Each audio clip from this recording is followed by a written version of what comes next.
എങ്ങനെയെങ്കിലും ഗിരിയുടെ കല്യാണം ഒന്ന് കഴിഞ്ഞു കിട്ടുന്നത് വരെ അവളെ ഒന്ന് അകറ്റി നിർത്താൻ പറ്റിയാ മതിയായിരുന്നു. ഏയ്, ഇനിയിപ്പോ കല്യാണം വരെ ഗിരിയേട്ടൻ എന്തായാലും ഓഫീസിലോട്ടൊന്നും പോക്കുണ്ടാവില്ല. അവക്കൊരു രീതിയിലും അകത്തേക്ക് നുഴഞ്ഞു കയറാനാവാത്ത വിധം ഈ വീടിന്റെ സെക്യൂരിറ്റി ഒന്നുകൂടെ ടൈറ്റ് ആക്കാം. പിന്നെ കല്യാണം നടക്കുന്ന ഓഡിറ്റോറിയത്തിന്റെ പ്രൊട്ടക്ഷനൊക്കെ നമുക്ക് ഒന്നുകൂടെ ഒന്ന് ടൈറ്റ് ആക്കാം. അതുപോലെ എന്താ സെക്യൂരിറ്റി അറേഞ്ച്മെന്റ്സിൽ എന്തെങ്കിലും കൺഫ്യൂഷൻ ഉണ്ടോ? എന്താ അമ്മേ? ഒന്നുമില്ല. VVIPs ഒക്കെ വരുന്നത് കൊണ്ട് സെക്യൂരിറ്റി അറേഞ്ച്മെന്റ്സ് ഒന്നുകൂടെ സ്ട്രിക്റ്റ് ആക്കണോന്ന് പറയായിരുന്നു.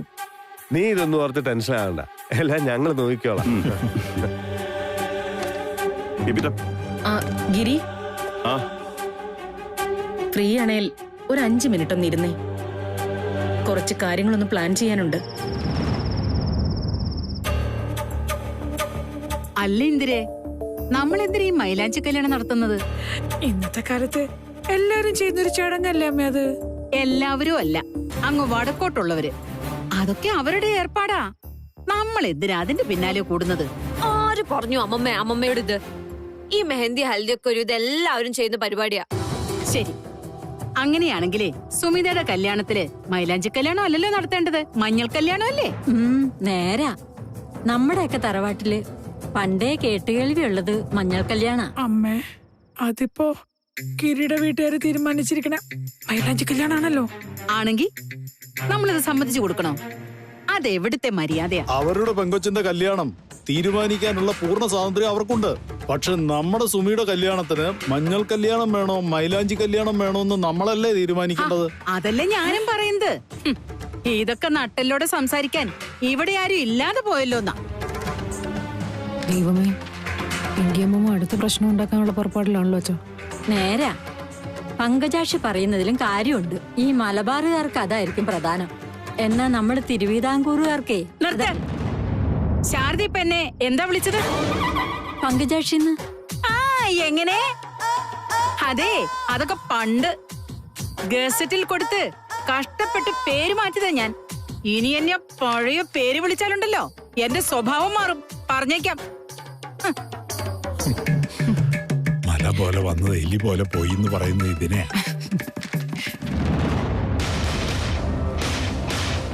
സനുവിന്റെ മെഹന്തി ഫംഗ്ഷൻ നമ്മൾ ഇവിടെ വെച്ച് തന്നെ നടത്തിയ പോരെ? എന്താ നിന്റെ അഭിപ്രായം? എവിടെ വെച്ചായാലും വേണ്ടില്ല, ഒന്നിനൊരു കുറവും വരരുത്, അത്രേ ഉള്ളൂ. ബാക്കി അമ്മ സൗകര്യം പോലെ തീരുമാനിച്ചു. ക്ഷണിക്കേണ്ട ഗസ്റ്റുകളുടെ ലിസ്റ്റ് നവ്യ റെഡിയാക്കിയിട്ടുണ്ട്. നിതീഷ് ഓരോരുത്തരെ വിളിച്ചു തുടങ്ങിയിട്ടുണ്ട്. ഏട്ടൻ ആരേക്കാണ് ഇൻവൈറ്റ് ചെയ്യേണ്ടതെന്ന് വെച്ചാൽ എന്നോട് പറഞ്ഞാൽ മതി. വേണ്ട ഏർപ്പാടുകളൊക്കെ ഞാൻ ചെയ്തോളാം. ഞാനത് ആകാശിനോട് അപ്ഡേറ്റ് ചെയ്യാൻ പറയാം. പിന്നെ വേറൊരു പ്രധാനപ്പെട്ട കാര്യം, സുമിതയുടെ മെഹന്തി ഫംഗ്ഷന്റെ കാര്യത്തിൽ എന്താ നിന്റെ തീരുമാനം? അല്ല, കല്യാണങ്ങൾ രണ്ടും ഒരേ ദിവസമായ സ്ഥിതിക്ക് അതും ഒരേ ദിവസം വൈകുന്നേരം തന്നെ ആയിരിക്കുമല്ലോ. അപ്പോ നീ അവിടെ ഉണ്ടാവോ അതോ ഇവിടെ? ഞാൻ ഇവിടെയല്ലേ അമ്മ ഉണ്ടാവേണ്ടത്, നമ്മുടെ മെഹന്തി ഫംഗ്ഷന്. ആക്ച്വലി അല്ല, നീ നിന്റെ സ്വന്തം കല്യാണ പെണ്ണിന്റെ മെഹന്തിക്കാ പങ്കെടുക്കേണ്ടത്. പക്ഷെ ഇവിടെ പ്രശ്നം എന്താന്ന് വെച്ചാ വരുന്നവരൊക്കെ നിന്നെ അന്വേഷിക്കുകയും ചെയ്യും. അതാ അമ്മേ പറഞ്ഞത്, ഞാൻ ഇവിടെ ഉണ്ടാവും. സുമിതയുടെ വീട്ടുകാരോട് കാര്യം പറഞ്ഞ് മനസ്സിലാക്കാം. അങ്ങനെ പറഞ്ഞാൽ ശരിയാവുമെന്ന് എനിക്ക് തോന്നുന്നില്ല. സാനിയക്ക് കിട്ടേണ്ട എല്ലാ പരിഗണനകളും സുമിതയ്ക്കും കിട്ടണമെന്ന് അവരുടെ വീട്ടുകാർക്ക് ആഗ്രഹം ഉണ്ടാവില്ലേ? നേരാ. പ്രത്യേകിച്ച് ശ്രീനിഷിന് പെങ്ങളോടുള്ള സ്നേഹം ഇത്തിരി കൂടുതലാവണം. ആ പറഞ്ഞത് ഒരു പോയിന്റാ. നീ അവിടെ പോകാതിരിക്കുന്നത് അതൊരു അവഗണനയായിട്ടെങ്ങാനും അവന് ഫീൽ ചെയ്താ അത് ബാധിക്കാൻ പോകുന്നത് നമ്മുടെ സനുവിനെ ആയിരിക്കും. എന്നുവെച്ചാ എനിക്ക് എന്ത് ചെയ്യാൻ പറ്റും എന്റെ അമ്മേ? ഒരു ഭർത്താവിന്റെ റോളാണോ ഒരു ഏട്ടന്റെ റോളാണോ പ്രധാനമെന്ന് ചോദിച്ചാ ഏട്ടന്റെ റോളാണെന്നല്ലേ എനിക്ക് പറയാൻ പറ്റൂ. എന്നാ ഞാനൊരു സജഷൻ പറയാം. അതാണ് ഈ പ്രശ്നം പരിഹരിക്കാനുള്ള ഏക പോംവഴി. സാനിയയുടെയും സുമിതയുടെയും മെഹന്തി ചടങ്ങ് നമുക്ക് ഒരേ വേദിയിൽ വെച്ച് നടത്തിയാലോ? കൊള്ളാം, അത് കലക്കി. എന്റെ ചേച്ചി, സൂപ്പർ ഐഡിയ. ഈ 2 ചടങ്ങുകൾ ഒരിടത്ത് വെച്ച് നടത്തിയാൽ നമ്മുടെ ഗസ്റ്റുകൾക്ക് എളുപ്പം എത്തുകയും ചെയ്യാം, അല്ലേ? ഞാൻ ആകെ ടയർഡാ. ഞാനൊന്ന് പോയി ഫ്രഷ് ആവട്ടെ. നിങ്ങൾ സംസാരിച്ചിരിക്ക.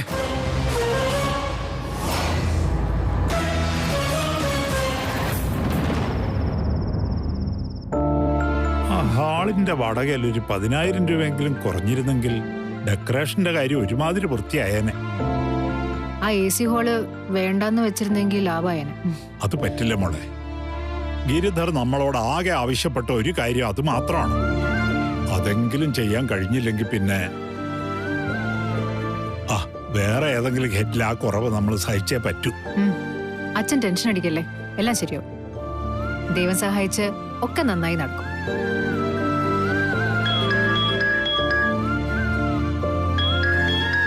ഗിരിയുടെ അമ്മയാ. ഹലോ, ഞാൻ അനുരാധയാ. ഗിരിയുടെ ഓ മനസ്സിലായി. നമസ്കാരം.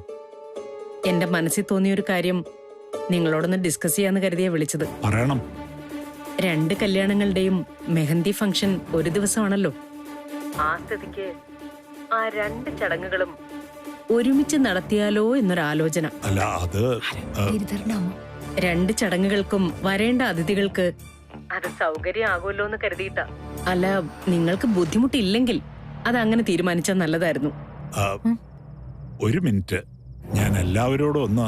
ഓ ഷുവർ, ആയിക്കോട്ടെ. ഗിരിയുടെ അമ്മയ്ക്കൊരു ആലോചന. സുമിതയുടെ മെഹന്തി ഫംഗ്ഷന്റെ കൂടെ സാനിയയുടെ ആ ചടങ്ങും കൂടി അങ്ങ് നടത്തിയാലോ എന്ന് ചോദിക്കുക.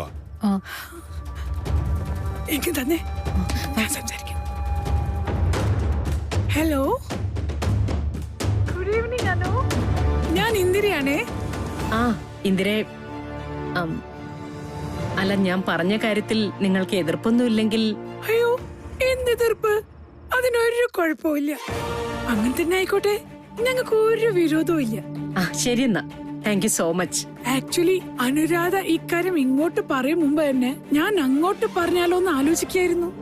ഞങ്ങളുടെ മോള് നിങ്ങളുടെ മരുമോളും നിങ്ങളുടെ മോള് ഞങ്ങളുടെ മരുമോളായിട്ട് വരാൻ പോവല്ലേ. അതുകൊണ്ട് ഒന്ന് ആലോചിച്ചാ ചടങ്ങുകൾ ഒന്നിച്ചു തന്നെ നടത്തുന്നതല്ലേ അതിന്റെ ശരി അല്ലേ? അതെ അതെ, ശരി എന്നാ. ഇവിടെ 1-2 ഗസ്റ്റുകൾ വന്നിട്ടുണ്ട്. ഞാൻ അങ്ങോട്ട് ചെല്ലട്ടെ. Okay okay, carry on, by.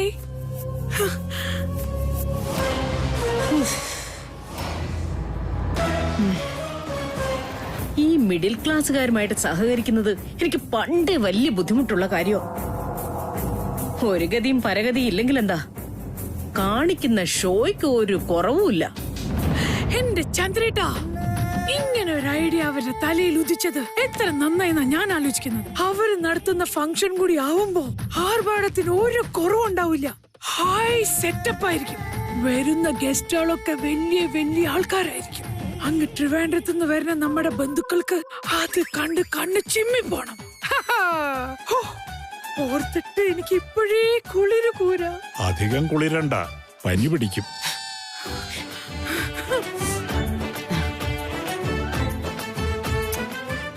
എല്ലാം ശരിയാവും ഞാൻ നേരത്തെ പറഞ്ഞില്ലേ അച്ഛാ. ഇപ്പോ അത് തന്നെയല്ലേ സംഭവിച്ചത്. അവരുടെ ചെലവില് മെഹന്തിയുടെ ചെലവ് ഇങ്ങനെ കഴിഞ്ഞു പോവാണെങ്കിൽ അതിനു വേണ്ടിട്ട് നമ്മൾ മാറ്റിവെച്ചിരിക്കുന്ന തുകയില്ലേ, അത് AC ഹാളിനോ അല്ലെങ്കിൽ ഡെക്കറേഷനോ ഒക്കെ ഉപയോഗിക്കാം അല്ലേ?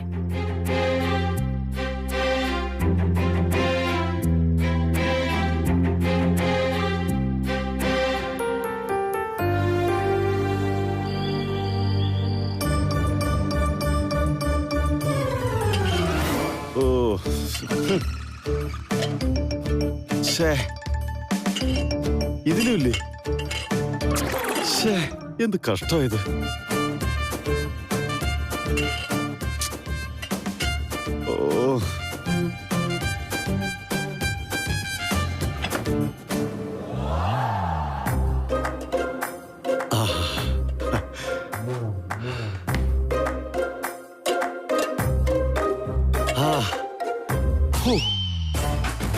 ഓ, നല്ല തണുപ്പാണല്ലോ. തണുപ്പെങ്കിൽ തണുപ്പ്, വിശന്ന് പൊരിയുന്നു.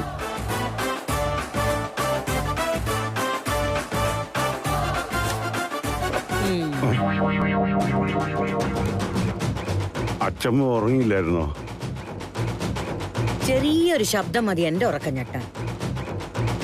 അല്ല, നീ എന്താ ഈ തണുത്തതും പഴയതൊക്കെ കഴിക്കുന്നേ? വിശന്ന് പൊരിഞ്ഞിട്ട് ചൂടാക്കാനുള്ള ക്ഷമയൊന്നും എനിക്കില്ലായിരുന്നു. വേറെ ഒന്നും കണ്ടതുമില്ല. നീ അപ്പ അത്താഴൊന്നും കഴിച്ചില്ലേ? നിനക്ക് വേണ്ടി ഞാൻ പറഞ്ഞുണ്ടാക്കിച്ച പത്തരിയും കോഴിക്കറിയൊക്കെ ഉണ്ടായിരുന്നല്ലോ. ഞാനൊന്നും കഴിച്ചില്ല അച്ഛമ്മേ. ഇന്നത്തെ ദിവസത്തെ എന്റെ ആദ്യത്തെ ഫുഡായത്. അതെന്നാ പറ്റി? ഞാനെല്ലാം ശരിയാക്കി തരാം. നീ പോയി ആ ഡൈനിങ് ടേബിളിന്റെ അടുത്ത് ഇരിക്കും. ചെല്ലടാ. അല്ല, ഞാൻ ശരിയാക്കാം.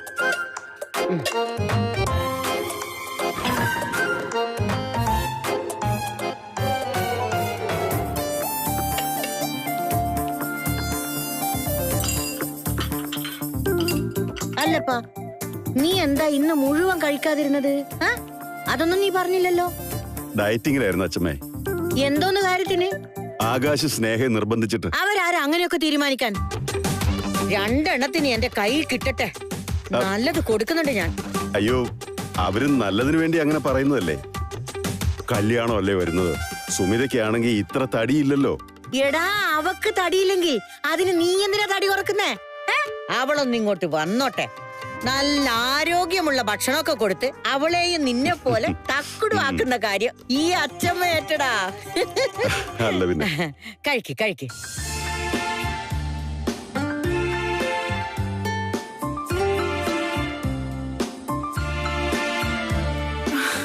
നന്ദു,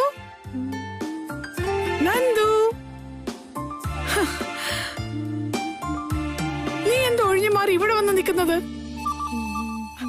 നിന്നോടല്ലേ ചോദിച്ചത്? ചെവി കേട്ടൂടെ നിനക്ക്?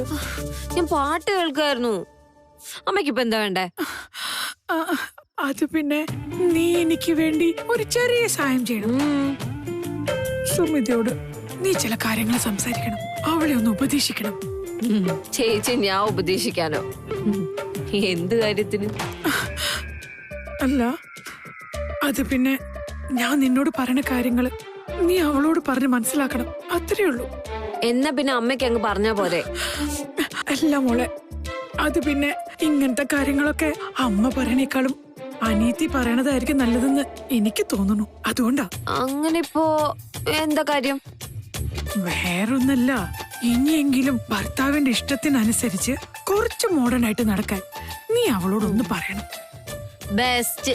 പറയേണ്ട താമസം.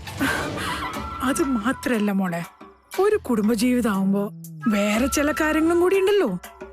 ഈ ഭാര്യയും ഭർത്താവും തമ്മിൽ എന്ന് വെച്ചാ അവളുടെ ഈ കടുംപിടുത്തവും ഈ പിടിവാശിയൊക്കെ മാറ്റിവെച്ച് ഇത്രയും കൂടി സോഫ്റ്റ് ആവാൻ നീ അവളോട് പറയണം. ഭർത്താവിന് ഇഷ്ടപ്പെടുന്ന രീതിയിൽ മിണ്ടാനും പറയാനും പെരുമാറാനൊക്കെ. മനസ്സിലായോ? ചേച്ചിക്ക് എല്ലാം അറിയാമേ. നമ്മൾ ആരും ഉപദേശിക്കേണ്ട കാര്യമൊന്നുമില്ല. അതുമാത്രല്ല, സുമതേച്ചി മറ്റുള്ളവർ പറയുന്നൊന്നും കേൾക്കാനും പോകുന്നില്ല.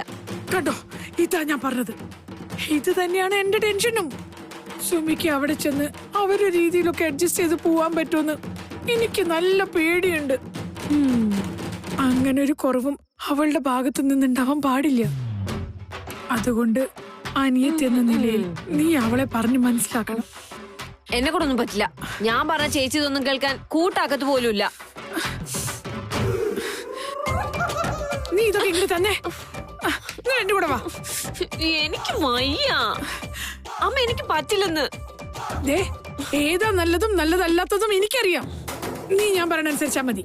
പിന്നെ ഭർത്താവിന് ഇഷ്ടം തോന്നുന്ന രീതിയിൽ കാര്യങ്ങളൊക്കെ ചെയ്യാൻ നീ അവളോട് പ്രത്യേകം പറയണം.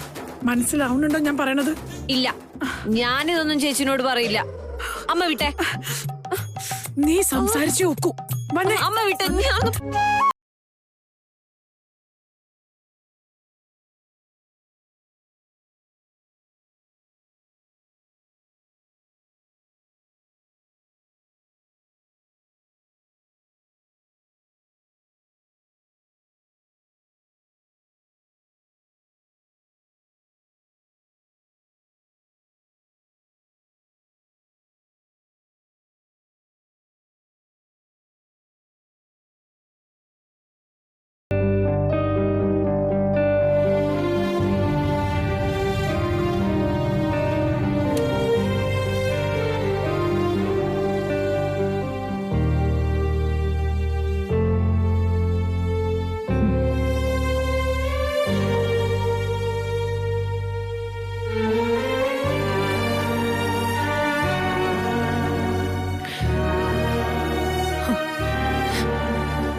ഈ വീടിനോടും ഇവിടെയുള്ള ഓരോന്നിനോടും എനിക്കുള്ളത് ഓർമ്മ വെച്ച നാൾ മുതൽക്കുള്ള ആത്മബന്ധമാണ്. ഇന്നും ഞാൻ ഉറങ്ങി ഉണർന്നിരുന്ന ഈ മുറി എന്റെ സ്വന്തമായിരുന്നു. ഇതിനകത്തെ ലോകം എല്ലാം ഇനി എന്റേതല്ലാതാവാൻ പോവാ.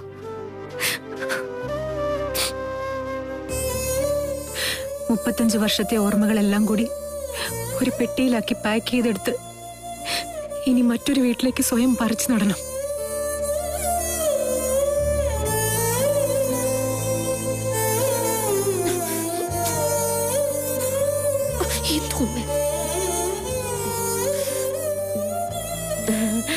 ചേച്ചി എന്താടി? ചേച്ചി എനിക്കൊരു കാര്യം പറയാനുണ്ടായിരുന്നു. പറഞ്ഞു പറഞ്ഞു നന്ദു, ഞാൻ കേൾക്കുന്നുണ്ട്. അല്ല, അങ്ങനെ പറയാനല്ല, കുറച്ച് കാര്യം ചേച്ചിനോട് സംസാരിക്കാനുണ്ട്. ചേച്ചി വളരെ പ്രധാനപ്പെട്ട കാര്യവാ. ദൈവമേ, എനിക്കറിയായിരുന്നു അവസാന നിമിഷം ഇങ്ങനെ എന്തെങ്കിലും ഒരു പണി ഉറപ്പായിട്ട് വരുമെന്നു. ഒന്ന് കാര്യം പറയടി. ആ കേറ്ററിംഗോ ബുക്ക് ചെയ്തോ ഓഡിറ്റോറിയോ എന്തെങ്കിലും ക്യാൻസൽ ആയി പോയോ? അയ്യോ, അതൊന്നും അല്ല ചേച്ചി. ചേച്ചിയുടെ കല്യാണം കഴിഞ്ഞിട്ടുള്ള കാര്യത്തെ കുറിച്ചാ എനിക്ക് പറയാനുള്ളത്. ഗൃഹപ്രവേശത്തിന്റെ കാര്യമാണോ? അതൊന്നും ഓർത്ത് നീ വിഷമിക്കണ്ട. ഞാൻ എല്ലാം ഒരുക്കി വെച്ചിട്ട് ഇവിടുന്ന് ഓഡിറ്റോറിയത്തിലേക്ക് ഇറങ്ങുള്ളൂ. ശ്രീയും സാനി ഇവിടെ എത്തുമ്പോഴേക്കും ഒക്കെ റെഡി ആയിരിക്കും. ഇല്ല പൊന്നു ചേച്ചി, അതൊന്നും അല്ല. ഇത് വേറെ കാര്യമാ. സത്യം പറ, ആ പിങ്കിയമ്മ വേറെന്തെങ്കിലും പണി ഒപ്പിച്ചോ? ഇനി പുതിയ എന്തെങ്കിലും ചടങ്ങ് നടത്തണമെന്ന് പറഞ്ഞോ? ഓ, ഈ നന്ദൂന്റെ ഒരു കാര്യം ഇതിലും ഭേദം ഞാൻ തന്നെ പറഞ്ഞാ മതിയായിരുന്നു. അത് പിന്നെ ചേച്ചി, മോളെ സുമി, ഒരു കാര്യത്തിലും ടെൻഷൻ വേണ്ടട്ടോ. എല്ലാം ഭംഗിയായിട്ട് നടന്നോളൂ. പിന്നെന്താ ഇവളിങ്ങനെ? ഇവളോട് പോവാൻ വരാം. നന്ദു, എന്നിട്ട് പോ. നീ അമ്മ പറയണ കേട്ടാ മതി. നിങ്ങൾ എന്താ രണ്ടുപേരോട് നാടകം കളിക്ക? എന്താ പറയാനുള്ളതെന്ന് വെച്ചൊന്ന് തുറന്നു പറയുന്നുണ്ടോ? ഒന്ന് പറഞ്ഞ രണ്ടാമത്തേന് നിന്റെ ഈ ചാടി കഴിക്കണ സ്വഭാവത്തിനെ കുറിച്ച് തന്നെയാണ് എനിക്ക് പ്രധാനമായിട്ട് പറയാനുള്ളത്. എന്റെ സുമി, കല്യാണം കഴിഞ്ഞാലെങ്കിലും കുറച്ചും കൂടി വിട്ടുവീഴ്ചയോടെ ജീവിക്കാൻ പഠിക്കണം. ഭർത്താവിന്റെയും വീട്ടുകാരുടെയും സന്തോഷങ്ങളും ഇഷ്ടങ്ങളും ഒക്കെ നോക്കണം. പിടികിട്ടി എന്താ പറഞ്ഞോണ്ട് വരുന്നതെന്ന്. ദേ, ആകാശം ഇടിഞ്ഞു വീണാലും ഞാൻ ചിക്കൻ കറി ഉണ്ടാക്കില്ല. അത് മാത്രം എന്നോട് ആരും പറയണ്ട. ചേച്ചിക്ക് എപ്പോ നോക്കിയാലും ഈ ചിക്കൻ കറിയുടെ കാര്യം മാത്രമേ ഉള്ളോ? അമ്മ ഇതൊന്നും അല്ല പറയാൻ വന്നത്. ഇത് വേറെ കാര്യമാ. നിന്റെ പെരുമാറ്റം കുറച്ചും കൂടി ഒന്ന് നന്നാവാനുണ്ട് മോളെ, കുറച്ചും കൂടി. എന്താ പറയാ, ഗിരിക്ക് ഇഷ്ടപ്പെടുന്ന രീതിയിലൊക്കെ. നീ സിനിമയിലൊക്കെ കാണാറില്ലേ, കല്യാണം കഴിഞ്ഞാല് ഭാര്യ ഭർത്താക്കന്മാര് തമ്മില് എങ്ങനെയാ പെരുമാറുന്നെന്ന്? ഞങ്ങള് രണ്ടുപേരും തീരെ സിനിമാറ്റിക് അല്ല. അതുകൊണ്ട് സിനിമയിൽ കാണുന്ന പോലെ ഒന്നും ഞങ്ങൾക്കിടയിൽ ഉണ്ടാവാൻ പോകുന്നില്ല. മോളെ, കല്യാണം കഴിഞ്ഞാല് പെണ്ണുങ്ങള് കുറച്ചൊക്കെ സിനിമാറ്റിക് ആവണം. അതാണ് ഭർത്താക്കന്മാർക്ക് ഇഷ്ടം. ഞാൻ എന്ത് വേണം അമ്മീ പറയുന്നേ? കല്യാണം കഴിഞ്ഞ സിനിമയിലെ പോലെ ഗിരിധരന്റെ മുമ്പിൽ ചെന്ന് പാട്ടും പാടി ഡാൻസ് ചെയ്യണോ? എന്നെ കിട്ടില്ല. ഒന്ന് പോയേ. അല്ല മോളെ, അതല്ല അമ്മ പറയാൻ ഉദ്ദേശിച്ചത്. അതെ, നീയും ഗിരിധരും മാത്രം ഉണ്ടാവുന്ന ചില സ്വകാര്യ നിമിഷങ്ങൾ ഉണ്ടാവില്ലേ, അപ്പോഴെങ്കിലും നീ കുറച്ചും കൂടെ. എന്നിട്ട് എനിക്ക് നന്ദു, നീ അമ്മേനെ വിളിച്ചു പോയേ. അമ്മ വന്ന് എനിക്ക് പറയാനുള്ളത് പറഞ്ഞിട്ട് ഞാൻ വരൂ. ഒരു 100 കൂട്ടം കാര്യങ്ങൾ എന്റെ തലയിൽ ഇപ്പൊ ഓടിക്കൊണ്ടിരിക്കുന്നത്. അതിനിടയിൽ ഞാൻ നിങ്ങളുടെ ഈ കാര്യങ്ങളോ കേൾക്കണോ? എന്റെ ക്ഷമയെ പരീക്ഷിക്കാതെ രണ്ടുപേരും കൂടെ ഈ മുറി ഒന്ന് ഇറങ്ങി പോയി തരുമോ? പോയേ.